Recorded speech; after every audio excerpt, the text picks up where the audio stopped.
Jadi daripada hadis itu kita sambung sikitlah lagi. Berdasarkan hadis yang saya beritahu tadi, maka Nabi SAW suruh tayamum je lah. Kalau tak bolehnya mandi, maka tayamum. Maka digantikan dengan berwudu mandi itu dengan tayamum. Kalau tak boleh tayamum, maka tak payah. Tak apa. Sah pun dia solat dalam keadaan dia tak mandi. Ya. Sah pun dia solat. Ya. Walaupun dia tak mandi wajib ataupun dia tak bertayamum. Kenapa? Kerana dalam keadaan uzur yang lain pula ditimpa ke atas dia. Kita kena ingat kewajipan bermandi itu bila terangkat kewajipan mandi, maka yang ada adalah kewajipan tayamum kan. Maka kalau tayamum tu pun tak dapat, maka terangkatnya kewajipan tayamum. Kemudian kewajipan solat masih lagi ada. Maka sekiranya dia itu masih lagi orang yang masih ada kesedaran diri, masih lagi tidak gila, masih tidak nyemering, maka dia diwajibkan solat. Maka dia kena solat lah. Kan? Walaupun dalam keadaan dia tidak berwuduk, walaupun dia dalam keadaan dan dia tak bertayamum ataupun tidaknya mandi. Yang mana dia masa tu dalam keadaan hadas besar. Jadi kesimpulan yang saya nak beritahunya adalah hukum-hukum ni adanya perbezaan mengikut keadaan-keadaan masa-masa yang tertentu. Bila dalam keadaan musibah-musibah yang melanda sekarang ni, janganlah cepat kita sebagai satu orang yang tahu ilmu ni cepat sangatnya membuat kritikan tanpanya kita selidik dulu. Kita selidiklah dulu. Fikir dulu benda ni, fatwa ni kebaikan untuk masyarakat ke tidak. Sebab saya ingat lagi dalam bila kita nak memberi fatwa, syarat dia untuk kita terima fatwa pula. Kita sebagai orang awam nak terima fatwa. Macam mana kita sebagai orang awam? Contohnya fatwa ada dua. Satu fatwa kata boleh, satu fatwa kata tak boleh. Fatwa yang kata boleh tu kita tengok benda itu memberi hati kita pun rasa sedap. Dia kata boleh. Boleh je lah kita buat. Tapi kalau fatwa yang kata boleh tu kita rasa tak sedap juga. Yang kata boleh tapi tak sedap juga. Maka tak sedap, maka kita pun tak amal. Kita tak amal walaupun fatwa kata boleh. Maka fatwa ni kadang-kadang benda tu melibatkan diri kita juga. Kita ni nak terima macam mana? Terima kita ni rasa ragu, maka ragu kita tinggalkan. Bila kita rasa okey, maka okey kita boleh ikut. Tapi kalau fatwa-fatwa tu memberi kesenangan, kemudahan kepada masyarakat, contohnya nak pergi jumpa, nak nikah ni secara depan-depan dalam satu majlis ni keadaan payah, maka apa salahnya kalau kita gunanya dengan macam kita duduk belajar sekarang ni pun kita belajar online je pun sekarang ni. Tak kira duduk mana pun, kalau duduk di Pakistan mana, duduk di Amerika mana pun boleh kita belajar juga hari ni kan. Duduk bersama sekarang ni. Maka sah ke kita bertalaki sekarang ni? Ya sah lah.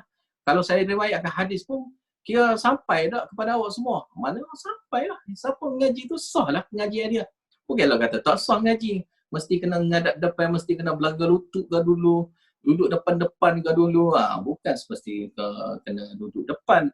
Dalam keadaan-keadaan yang adanya keuzuran, tak mengapalah kita duduk jauh-jauh pun kita belajar gini. Tapi bila dalam keadaan tenang kembali, itu sebaiknya kita belajar depan-depan lah. Sebab yang depan-depan ni lah yang betul-betulnya cara yang belajar sungguh kan. Sebab Jibril pun dia ajar Nabi SAW depan-depan. Kena ingat, Allah Ta'ala boleh ajar direct je. Daripada langit turun kepada bumi ni. Telefon Nabi bagi tahu gitu-gitu gini. Tidak. Allah Ta'ala hantarnya Jibril ajar kepada Nabi. Solat bersama dengan Nabi. Baca Quran kepada Nabi. Dan sampai dalam hadis tu sampai belaga lutut dengan Nabi. Maka tu nak beritahunya ilmu ni dia ajar depan-depan. Walaupun boleh je nak call apa semua sekali. Bukan tak boleh nak call. Allah Ta'ala nak beritahu direct gitu sehingga Nabi saja dengar pun boleh je. Tetapi Allah Ta'ala ajar dengan cara depan-depan. Maka keadaan kita sekarang ni terdesak kan. Terdesak, susah apa semua kali. Kita tak belajar depan-depan. Okey, tak apalah. Tapi bila dalam keadaan sudah kembali tenang dah, kita pun adanya kelapangan untuk datang belajar berdepan-depan, maka marilah datang berdepan-depan. Tapi kalau kita tak ada juga kelapangan itu, tak jadi salahnya pembelajaran kita ni secara online gini. Tetap saja boleh lah. Dan saya jawab, yang paling mudah lagi yang saya jawabnya, kalau orang buta macam mana nak nikah? Dia tak nampak. Walaupun duduk dalam satu majlis, dia pun tak nampak. Lepas tu orang tu pekak macam mana? Kalau orang tu jenis pekak lagi, bisu lagi, macam mana pula? Maka adakah mereka-mereka ni tak sah untuk bernikah? Boleh je mereka ni menikah. Dia ada cara dia lah. Itu kita kena pakat-pakat fikirlah macam mana cara nak suruh dia faham dan nak suruh kita juga faham. Kita kata kalau kamu setuju angguk gini ke, tanda good gini ke, ikutlah cara ke macam mana pun. Biar ada panduan-panduan tertentu, saksi pun boleh faham. Oh, dia ni sudah terimanya nikah. Dia terima nikah dengan budak ni, budak perempuan ni. Maka kita pun dah faham, perempuan tu pun dah faham. Jadi kita sebagai saksi pun dah faham. Wali pun dah faham juga nikah dengan anak mana pun dia tahu. Bukan kata nikah dengan anak perempuan pakcik.